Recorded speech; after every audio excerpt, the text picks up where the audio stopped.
दोस्तों यह कहानी 29 अक्टूबर सन 2018 की है। दिल्ली के बनवा इलाके में सुबह सुबह कुछ लोग एक सड़क से गुजर रहे थे। ये लोग आपस में बात करते हुए जा रहे थे, लेकिन तभी अचानक उनकी नजर सड़क पर घायल अवस्था में पड़ी एक महिला पर जाती है। उस महिला के पास ही उसकी स्कूटी भी पड़ी हुई थी, जिसे देखकर लग रहा था कि शायद महिला का एक्सीडेंट हुआ है। दोस्तों वीडियो में आगे बढ़ने से पहले आपसे वही रिक्वेस्ट है कि आप हमारे चैनल को सब्सक्राइब कीजिए और वीडियो को लाइक कर दीजिए, जिससे कि हमारा हौसला बढ़ता रहे। दोस्तों वह सभी लोग तुरंत उस महिला के पास जाते हैं तो देखते हैं कि उस महिला के शरीर से काफी खून निकल रहा था। यह सब देखकर उन लोगों को लगा शायद मामला एक्सीडेंट का है, इसीलिए महिला की जिंदगी बचाने के लिए वह लोग उस महिला को उठाते हैं और तुरंत अस्पताल लेकर जाते हैं। दोस्तों अस्पताल ले जाने के बाद डॉक्टर उस महिला को चेक करते हैं, लेकिन तब तक उस महिला की सांस थम चुकी थी। और जब डॉक्टरों ने उस महिला को अच्छी तरह से चेक किया तो पता चला कि उस महिला को गोली लगी है। इसके बाद डॉक्टर ने उन लोगों को बताया कि इस महिला का एक्सीडेंट नहीं हुआ, बल्कि इसे तो किसी ने गोली मारी है। दोस्तों जैसे ही यह बात उन लोगों को पता चली तो उनके पैरों तले से जमीन खिसक गई। साथ ही डॉक्टर ने इस घटना की सूचना पुलिस को दे दी। सूचना मिलते ही पुलिस की एक टीम तुरंत अस्पताल पहुंची। अस्पताल पहुंचने के बाद पुलिस ने पूरे मामले की जानकारी जुटाती है। दोस्तों इसके बाद पुलिस उन लोगों से पूछताछ करती है जो लोग उस महिला को अस्पताल लेकर आए थे। पुलिस उनसे पूछती है कि सबसे पहले इस महिला को किसने देखा था और क्या किसी ने गोली आवाज भी सुनी थी। पुलिस वाले उन लोगों से इसी तरह से कई सवाल पूछते हैं।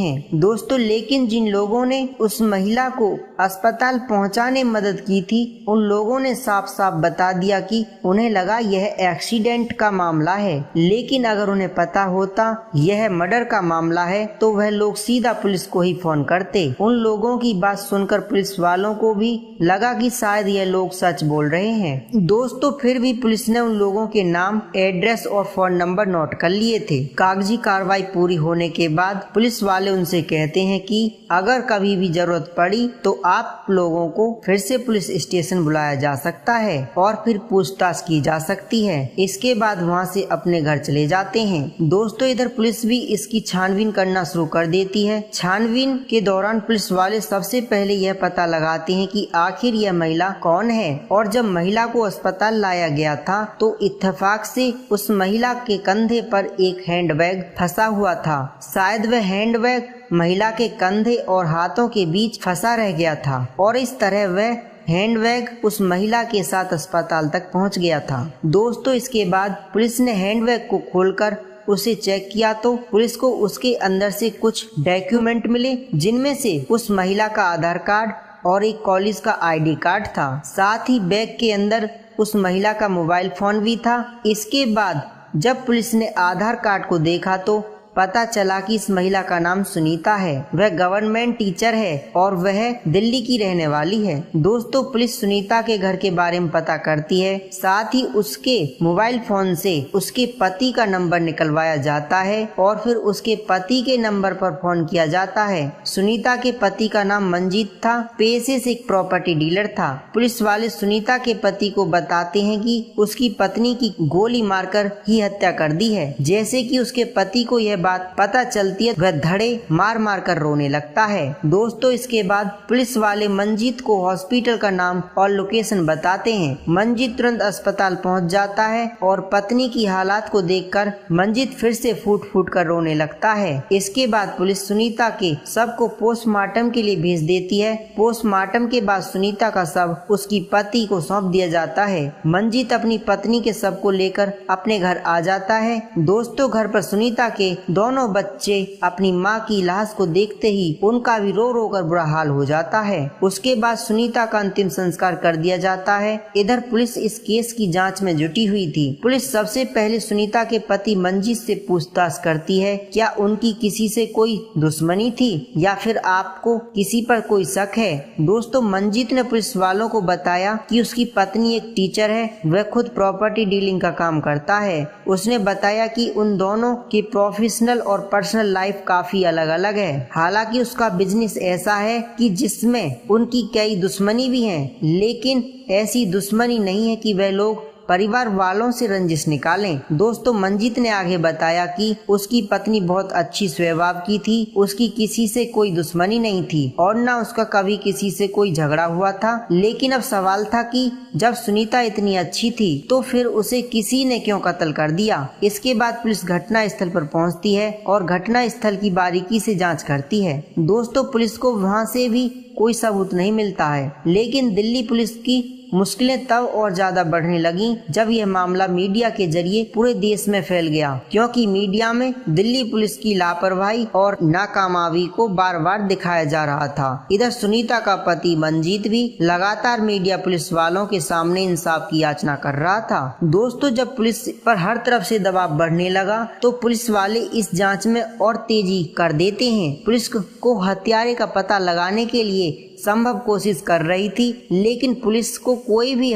सुराग नहीं मिल रहा था और ना ही अभी तक हत्या के कारण का पता चल पाया था। लेकिन फिर भी पुलिस ने हार नहीं मानी, वह लोग जांच पड़ताल और छानबीन करते रहे। दोस्तों, पुलिस वाले लूटपाट के एंगल से भी सोचते हैं कि हो सकता है सुनीता की हत्या किसी ने लूटपाट के चलते की हो, लेकिन जब पुलिस ने सुनीता का पर्स वगैरह चेक किया था तो उसका मोबाइल फोन और सब डॉक्यूमेंट भी सुरक्षित मिले थे। साथ ही गले में मंगलसूत्र भी मौजूद था और कानों में पहनी हुई बालियां भी सुरक्षित थीं। दोस्तों, जिससे लग रहा था कि यह हत्या लूट के इरादे से नहीं की गई है। इसके बाद पुलिस ने सुनीता के घर जाकर छानबीन करने के बारे में सोचा कि शायद हो सकता है कि सुनीता के घर से ही फिर कोई सबूत मिल जाए, और इसी उम्मीद से पुलिस सुनीता के घर पहुंचती है। इसके बाद सुनीता के कमरे को अच्छी से चेक किया जाता है। दोस्तों, वहां से भी पुलिस को कोई सबूत नहीं मिलता है, यानी पुलिस के हाथ अभी भी खाली थे। सुनीता के रूम की तलाशी करने के बाद पुलिस की आखिरी उम्मीद भी टूट चुकी थी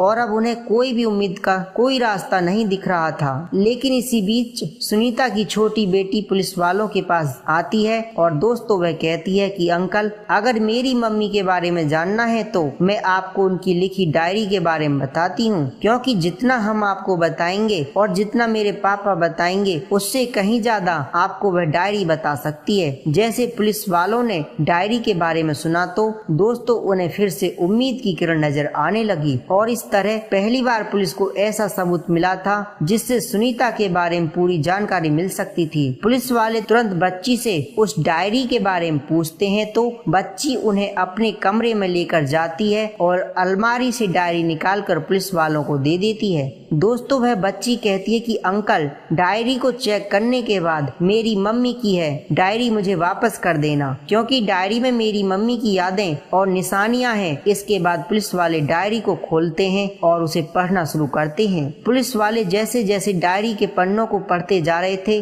दोस्तों, वैसे वैसे पुलिस के सामने सुनीता की जिंदगी के राज खुलते जा रहे थे। हालांकि इस डायरी से पहले पुलिस के पास कोई सबूत नहीं था, लेकिन इस डायरी को पढ़ने के बाद सारे सबूत पुलिस के सामने थे और यह डायरी इस हत्याकांड की खुद ही गवाह थी। वह डायरी खुद ही बोल रही थी कि और कातिल का चेहरा पुलिस वालों के सामने बेनकाब कर रही थी। दोस्तों, दरअसल उस डायरी में लिखा था कि वह लड़की बहुत गंदी है, उसने मुझे परेशान करके रख दिया है, उसने मेरी लाइफ बर्बाद कर दी है, जिंदगी से अब मन भरता जा रहा है, मेरा पति उस लड़की के कारण मुझे तलाक देने की बात करता है, आज तो उसने यहाँ तक कह दिया कि मैं तेरा कत्ल कर दूंगा, मुझे समझ नहीं आ रहा कि अब मैं क्या करूं। इस डायरी के पढ़ने के बाद सुनीता के पति मंजीत के चेहरे से नकाब उतर चुका था और दोस्तों अब यह साफ हो गया कि सुनीता की हत्या में मंजीत का भी हाथ जरूर है, लेकिन डायरी में जिस लड़की का जिक्र था वह कौन थी, इसका पता लगाने के लिए पुलिस मंजीत की हर हरकत को पर नजर रखने लगती है और जब मंजीत के फोन की कॉल डिटेल निकाली गई तो पता चला कि मंजीत लगभग हर दिन ही एक मशहूर मॉडल से बात करता था। दोस्तों, उस मॉडल का नाम था एंजल गुप्ता। एंजल गुप्ता मुंबई के कई बड़े प्रोजेक्टों पर काम किया था, वह कई विज्ञापनों में भी नजर आ चुकी है। एंजल गुप्ता ने शक्ति कपूर के साथ एक गाने में भी काम किया। अब यह तो साफ हो गया था कि कि इस हत्या की स्क्रिप्ट साजिश, प्यार और धोखे पर लिखी गई थी। इसके बाद पुलिस ने शक के आधार पर मंजीत और एंजल गुप्ता को अरेस्ट कर लिया और फिर उन दोनों से पूछताछ की। दोस्तों, लेकिन शुरुआती जांच में वह दोनों इधर उधर की कहानी सुनाकर पुलिस को गुमराह करने की कोशिश करते रहे, लेकिन जब पुलिस उन दोनों से कड़ाई से पूछताछ की तो वह दोनों जल्दी ही टूट गए और उन्हें अपना जुल्म स्वीकार कर लिया। उसके बाद उन दोनों ने सुनीता की हत्या की जो कहानी सुनाई वह बहुत हैरान कर देने वाली है। दोस्तों, दरअसल इस घटना के 6 साल पहले यानी सन 2012 में सुनीता, उसका पति मंजीत और उसके बच्चे एक दूसरे के साथ खुशी खुशी जिंदगी बिता रहे थे। मंजीत का भी काम ठीक चल रहा था और सुनीता की टीचर वाली नौकरी भी काफी अच्छी चल रही थी। क्योंकि सुनीता की सरकारी नौकरी थी, इसीलिए पैसों की उन्हें कोई प्रॉब्लम नहीं थी। यह लोग एक अच्छी जिंदगी जी रहे थे। दोस्तों, सन 2012 में मंजीत किसी होटल में जाता है। होटल में मंजीत ने देखा कि उसे कुछ लड़के एक लड़की को परेशान कर रहे हैं। मंजीत उन लोगों को वहां से हटाता है, उस लड़की को वहां से निकालने मदद करता है, जिसकी वजह से वह लड़की मंजीत से बहुत इम्प्रेस हो जाती है। इसके बाद वह एक दूसरे का नाम पूछते हैं और दोनों के बीच बातें शुरू हो जाती हैं। दोस्तों, वह दोनों अपने प्रोफेशनल लाइफ के बारे में बातें करते हैं। मंजीत उसे बताता है कि वह एक प्रॉपर्टी डीलर है और साथ ही साथ उसका निर्माण करवाने का भी काम है। एंजल गुप्ता उसे अपने बारे में बताती है कि वह दिल्ली की रहने वाली है और स्ट्रगलिंग एक्टर के रूप में इधर उधर भटक रही है। इसी तरह बातें करते करते वह दोनों अपने एक दूसरे के नंबर दे देते हैं। दोस्तों, इसके बाद उन दोनों में हर रोज बातों का सिलसिला शुरू हो गया। इसी दौरान एंजल मुंबई चली गई। मुंबई जाने के बाद उसे फिल्म में अच्छे काम मिलने लगे थे, यानी वहां पर उसकी किस्मत ही बदल गई। उस कई फिल्मों में आइटम सॉन्ग करने का मौका मिल गया, जिससे उन दोनों को लगा कि वह एक दूसरे के लिए बहुत लकी हैं। यानी उसके रिलेशन में आने के बाद उन दोनों की किस्मत बदल गई थी। दोस्तों, इसके बाद कई सालों तक उन दोनों के बीच में प्यार का यह सिलसिला ऐसे ही चलता रहा और फिर दोनों की नजदीकियां इतनी बढ़ गईं कि उनके बीच शारीरिक संबंध भी बनने लगे। दोस्तों, कई साल बीत जाने के बाद उन दोनों को लगने लगा कि अब उन्हें शादी कर लेनी चाहिए। एंजल को तो शादी करने में कोई प्रॉब्लम नहीं थी, क्योंकि उसका मॉडलिंग करियर अच्छा चल रहा था। लेकिन दूसरी बात यह कि मंजीत शादीशुदा भी था, इसलिए एंजल से शादी करना मंजीत के लिए काफी आसान नहीं था। लेकिन फिर भी उन दोनों ने एक दूसरे के साथ रिलेशन जारी रखा। दोस्तों, जब मंजीत अचानक से रात भर अपने घर से गायब रहने लगा, सुनीता को अपने पति मंजीत पर शक होने लगा और फिर एक दिन सुनीता ने मंजीत का फोन चेक किया। फोन चेक करने के बाद सुनीता को पूरा यकीन हो गया था कि उसका पति किसी और लड़की के साथ रिलेशन में है। दोस्तों, इसके बाद सुनीता ने उन दोनों के रिश्ते का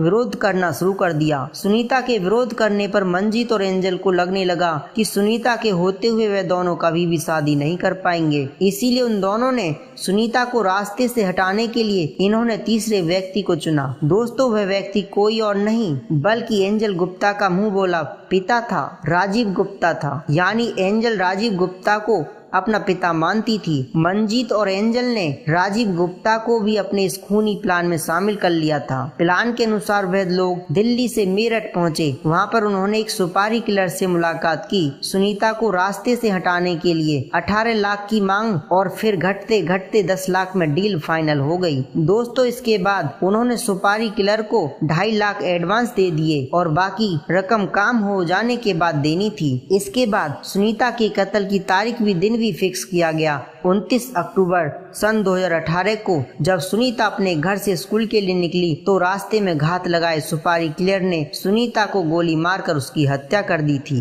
हत्या करने के बाद सुपारी किलर दिल्ली से वापस मेरठ भाग गया। दोस्तों, सुनीता के कत्ल की किसी को कानो कान खबर नहीं मिली। यह सारी कहानी और इतनी खतरनाक प्लानिंग के बारे में जानने के बाद पुलिस वाले भी हैरान रह जाते हैं। लेकिन मंजीत और एंजल की प्यार की जीत ने सुनीता के साथ साथ उन दोनों की जिंदगी भी बर्बाद कर दी थी। दोस्तों, इसके बाद पुलिस ने उन दोनों के बयानों के आधार पर चार्जशीट तैयार करके उन्हें कोर्ट में पेश किया, जहां से सुनीता की हत्या में शामिल सभी आरोपियों को जेल भेज दिया गया। इसी तरह मंजीत ने एक बार भी अपने बच्चों के बारे में नहीं सोचा कि माँ के बिना उनका क्या होगा और उनकी देखभाल कौन करेगा।